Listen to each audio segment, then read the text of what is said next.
भाभी, इस बार गर्मी में अपने मायके वालों से कहकर एक एसी मंगवा लीजिए, नैना ने रौब झाड़ते हुए कहा। शिल्पी ने शांत स्वर में जवाब दिया, दीदी, मेरे मायके वालों की इतनी हैसियत नहीं कि वो आपकी हर फरमाइश पूरी कर सके। और फिर अगर आपको इतनी ही गर्मी लग रही है तो आप अपने मम्मी पापा से कह दीजिए। मेरे मम्मी पापा से एसी मांगने की बात क्यों कर रही हैं? नैना का चेहरा गुस्से से लाल हो गया। वो बोली, भाभी, अगर आप एसी नहीं मंगवा सकती तो इस घर में रहने का भी कोई हक नहीं है आपका। ये सुनकर शिल्पी के सब्र का बांध टूट गया। उसने दृढ़ आवाज में कहा, दीदी, ये घर सिर्फ आपका नहीं, आपका घर अब आपकी ससुराल है। आप यहाँ मेहमान बनकर आई हैं, इसीलिए कुछ दिन शांति से रहिए और मुझे भी शांति से रहने दीजिए। हर बात में दखल देने की कोई ज़रूरत नहीं। शिल्पी की बात सुनकर नैना एक पल के लिए चुप हो गई। शायद पहली बार किसी ने उसके घमंड को सीधे चुनौती दी थी। नैना जब भी अपने ससुराल से आती तो अपनी भाभी को कोई ना कोई ऑर्डर ज़रूर दे देती, लेकिन इस बार शिल्पी ने साफ इनकार कर दिया। शिल्पी की शादी इस घर में 2 साल पहले विराट से हुई थी। शादी के बाद से ही उसने पूरे परिवार को अपना मान लिया था। वो सास ससुर का आदर करती थी, घर के सभी काम संभालती और अपनी हर जिम्मेदारी पूरी ईमानदारी से निभाती थी। उसके व्यवहार और संस्कारों की हर कोई तारीफ करता था, लेकिन न जाने क्यों उसकी ननद नैना उससे हमेशा जलती रहती थी। सुबह से लेकर शाम तक शिल्पी बिना किसी शिकायत के सबकी ज़रूरतों का ध्यान रखती थी। सास ससुर की सेवा करना, घर का काम संभालना और परिवार के हर सदस्य का ख्याल रखना उसकी दिनचर्या बन चुका था। लेकिन नैना को उसकी यही अच्छाई सबसे ज़्यादा चुभती थी। जब भी नैना अपने मायके आती, कोई ना कोई नई फरमाइश लेकर बैठ जाती। भाभी, अपने मायके से मेरे लिए ये मंगवा दीजिए। भाभी, मेरे लिए गर्मा गर्म अदरक वाली चाय बना दीजिए। कभी वो बेसन का हलवा बनाने को कहती, तो कभी अपनी पसंद का कोई खास नाश्ता। दिन भर वो महारानी की तरह आराम से बैठी रहती और शिल्पी पर एक के बाद एक हुक्म चलाती रहती। शिल्पी सब कुछ चुपचाप सह लेती थी, लेकिन इस बार नैना का एसी वाली मांग ने उसके सब्र की सीमा तोड़ दी थी। शिल्पी सुबह से रात तक घर के कामों में लगी रहती, कभी रसोई में खाना बनाना, तो कभी सफाई करना, तो कभी परिवार के किसी सदस्य की ज़रूरत पूरी करना। दिन भर काम करते करते उसका शरीर थककर चूर हो जाता था, लेकिन उसकी थकान किसी को दिखाई नहीं देती थी। घर के लोगों को बस अपनी सुविधाओं और ज़रूरतों की ही चिंता रहती थी। उस दिन घर में एक छोटा सा पारिवारिक कार्यक्रम था। शिल्पी तैयार होकर जब कमरे से बाहर आई तो सभी की नज़रें उस पर टिक गईं। उसने हल्के गुलाबी रंग की खूबसूरत साड़ी पहन रखी थी और उसके गले में चमचमाता हुआ एक बेहद सुंदर डायमंड सेट था। वो डायमंड सेट उसकी खूबसूरती में 4 चांद लगा रहा था। दरअसल ये डायमंड सेट विराट ने उसके पिछले जन्मदिन पर बड़े प्यार से उसे उपहार में दिया था। उस तोहफे से शिल्पी की कई भावनाएं जुड़ी हुई थी, इसीलिए वो उसे बहुत संभाल के रखती थी। जैसे ही नैना की नज़र उस डायमंड सेट पर पड़ी, उसकी आंखों में लालच साफ दिखाई देने लगा। वो तुरंत शिल्पी के पास आई और मुस्कुराते हुए बोली, वाह भाभी, आपका ये डायमंड सेट तो बहुत ही सुंदर है। कहाँ से लिया है आपने? शिल्पी ने मुस्कुराकर जवाब दिया, दीदी, ये मुझे आपके भैया ने मेरे जन्मदिन पर गिफ्ट किया था। नैना ने सेट को गौर से देखते हुए कहा, भाभी, फिर तो ये मुझे दे दीजिए, आप बाद में भैया से दूसरा बनवा लेना। नैना की बात सुनकर शिल्पी का चेहरा गंभीर हो गया। उसने शांत लेकिन दृढ़ स्वर में कहा, नहीं दीदी, ये सिर्फ एक गहना नहीं है, यह आपके भैया के प्यार और उनकी भावनाओं की निशानी है। मैं इसे किसी को नहीं दे सकती। शिल्पी का जवाब सुनकर नैना का चेहरा उतर गया। वो नाराज होकर बोली, भाभी, आप ऐसा कैसे कह सकती हैं? मैं भी तो भैया की बहन हूँ। क्या आप मेरे लिए इतना भी नहीं कर सकती? इस बार शिल्पी ने बिना झिझक अपनी बात रखी। वो बोली, दीदी, रिश्तों का मतलब ये नहीं होता कि कोई आपकी हर चीज़ पर अपना अधिकार जमा ले। मैंने हमेशा आपकी हर फरमाइश पूरी करने की कोशिश की है, लेकिन अब हर बात की एक सीमा होती है। ये डायमंड सेट मेरे लिए बहुत ख़ास है और मैं इसे किसी भी कीमत पर किसी को नहीं दूंगी। नैना को शायद पहली बार शिल्पी से ऐसे जवाब की कोई उम्मीद नहीं थी। शिल्पी ने आगे कहा, और एक बात दीदी, अब मैं आपकी हर बेवजह की फरमाइश मानने वाली नहीं हूँ। आज तक मैंने घर की शांति के लिए बहुत कुछ सहा है, लेकिन इसका मतलब ये नहीं कि कोई मेरी भावनाओं और मेरे अधिकारों को नज़रअंदाज करे। शिल्पी की बात सुनकर नैना गुस्से से तिलमिला उठी, जबकि घर के बाकी लोग हैरानी से दोनों को देख रहे थे। उन्हें पहली बार महसूस हो रहा था कि हमेशा चुप रहने वाली शिल्पी अब अपने आत्मसम्मान के लिए खड़ी हो चुकी है।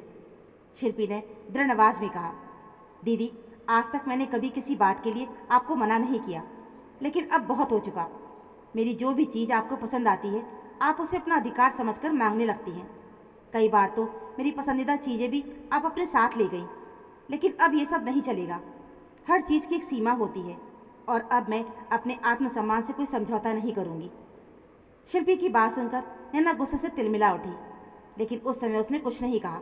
उसके मन में बस यही चल रहा था कि किसी तरह वो शिल्पी को सबक सिखाए। कुछ दिन बाद नैना के ससुराल वाले उसे वापस लेने के लिए आए। घर में उनके स्वागत की तैयारियां शुरू हो गई। हमेशा की तरह सारी जिम्मेदारी शिल्पी के कंधों पर आ गई। शिल्पी ने सबके लिए चाय नाश्ते का इंतजाम किया। फिर उसने स्वादिष्ट दोपहर का भोजन तैयार किया। वो एक पल भी आराम किए बिना मेहमानों की सेवा में लगी रही। उसकी मेहनत और विनम्रता देखकर नैना के ससुराल वाले बहुत प्रभावित हुए। खाना खाने के बाद नैना के ससुर जी ने मुस्कुराते हुए सुचित्रा जी से कहा, समधिन जी, आपकी बहू तो सचमुच बहुत ही गुणवान है। सुबह से देख रहा हूँ, बिना थके सबका ध्यान रख रही है। हर काम कितनी लगन और जिम्मेदारी से कर रही है। फिर उन्होंने एक गहरी सांस लेते हुए कहा, काश हमारी बहू नैना भी इससे कुछ सीख पाती। सच कहूँ तो हमारे घर में ये कोई काम नहीं करती, छोटी छोटी जिम्मेदारियों से भी बचती रहती है। हमने कई बार इसे समझाया, लेकिन इसने कभी गंभीरता से नहीं लिया। नैना के ससुर की बात सुनकर कमरे में एक पल के लिए सन्नाटा छा गया। उन्होंने आगे कहा, बहू सिर्फ अच्छे कपड़े पहन लेने से या हुक्म चलाने से अच्छी नहीं बनती है। परिवार का सम्मान तो सेवा, संस्कार और व्यवहार से मिलता है। आपकी बहू शिल्पी में ये सभी गुण हैं। ये सुनकर नैना का चेहरा उतर गया। उसे बिल्कुल भी उम्मीद नहीं थी कि उसके ससुर सबके सामने उसकी सच्चाई बता देंगे। वहीं सुचित्रा जी भी चुप हो गई। पहली बार उन्हें एहसास हुआ कि जिस बेटी का वो हमेशा पक्ष लेती थी, वो उतनी परफेक्ट नहीं थी जितना वो समझती थी। ये सब सुनकर नैना का घमंड चूर चूर हो गया। पहली बार उसे एहसास हुआ कि उसके ससुर जो कुछ भी कह रहे थे वो गलत नहीं था। सच तो ये था कि उसने आज तक अपने परिवार की कोई जिम्मेदारी ठीक से निभाई ही नहीं थी। ना वो अपने ससुराल में कोई काम करती थी और ना ही घर के लोगों की ज़रूरतों का ध्यान रखती थी। इतना ही नहीं, जब भी वो मायके आती अपनी भाभी शिल्पी पर हुक्म चलाने लगती थी। कभी अपनी पसंद का खाना बनवाती तो कभी छोटी छोटी बातों पर उसे ताने सुनाती। उसने कभी ये सोचने की कोशिश ही नहीं की कि भाभी भी एक इंसान है जो सुबह से रात तक पूरे परिवार के लिए मेहनत करती है। नैना की आंखों के सामने एक एक करके अपने पुराने व्यवहारों की तस्वीर घूमने लगी। उसे वो दिन याद आया जब उसने शिल्पी से उसके मायके वालों से एसी मांगने की जिद की थी। उसे वो दिन भी याद आया जब उसने बेशर्मी से शिल्पी का डायमंड सेट मांग लिया था, जो उसके पति के प्यार की निशानी थी। उसे अपनी हर बात याद आने लगी जब उसने शिल्पी को नीचा दिखाने की कोशिश की थी। वो खुद आराम से बैठी रहती, कभी पार्लर चली जाती तो कभी अपनी सहेलियों के साथ घूमने निकल जाती, जबकि शिल्पी रसोई और घर के कामों में ही लगी रहती थी। इसके बावजूद वो हर बात में कमियां निकालती रहती और भाभी की मेहनत की कभी कदर नहीं करती थी। आज उसे महसूस हो रहा था कि जिस शिल्पी को वो हमेशा साधारण समझती थी, वही इस घर की असली ताकत थी। उसने कभी किसी से शिकायत नहीं की, फिर भी सबकी जिम्मेदारियां निभाती रही। नैना को ये सोचकर और भी शर्म आ रही थी कि वो अपनी भाभी के बनाए खाने में हमेशा कमियां निकालती थी, लेकिन उसने खुद अपनी सास के लिए कभी एक वक्त का खाना भी बनाकर नहीं खिलाया था। दूसरों को सीख देने वाली नैना ने खुद कभी कोई जिम्मेदारी निभाने की कोशिश नहीं की थी। आज पहली बार उसे अपने व्यवहार पर पछतावा हो रहा था।